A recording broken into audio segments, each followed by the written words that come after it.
അസ്സലാമു അലൈക്കും വറഹ്മത്തുള്ളാഹി.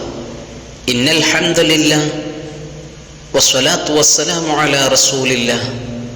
മുഅ്മിനുകളെ, റമളാനിലെ ആദ്യ 10 അള്ളാഹുവിൻ്റെ അടിമകൾക്ക് റഹ്മത്ത് ചൊരിയുന്ന പുണ്യ ദിവസങ്ങൾ. നാം അള്ളാഹുവിൻ്റെ റഹ്മത്ത് ലഭിക്കാനുള്ള വഴികൾ തേടണം. അള്ളാഹുവിൻ്റെ റഹ്മത്ത് നേടാനുള്ള 2 വഴികൾ ഞാൻ പറയാം. റഹിമല്ലാഹു ഇംറഅൻ സ്വല്ലാ ഖബലൽ അസ്രി 4. മുടമുടഹാൻ അല്ലാഹു റഹ്മത്തി സോറാലിലാക്കി yang menunaikan sholat sunat sebelum asar 4 rakaat. അസ്റിന് മുമ്പുള്ള 4 റകഅത്ത് സുന്നത്ത് പതിവാക്കുന്നവർക്ക് അള്ളാഹുവിൻ്റെ റഹ്മത്ത് ലഭിക്കുന്നതാണ്. റഹിമല്ലാഹു വാലിദൻ അഅന വലദഹു അലാ ബിർരിഹി. മക്കളുടെ നന്മയ്ക്ക് വേണ്ടി, മക്കളുടെ ഗുണത്തിനു വേണ്ടി അവരെ സഹായിക്കുന്ന പിതാവ്, ഈ ഉപ്പാക്കും അള്ളാഹുവിൻ്റെ റഹ്മത്ത് ലഭിക്കും. അള്ളാഹു അനുഗ്രഹിക്കട്ടെ.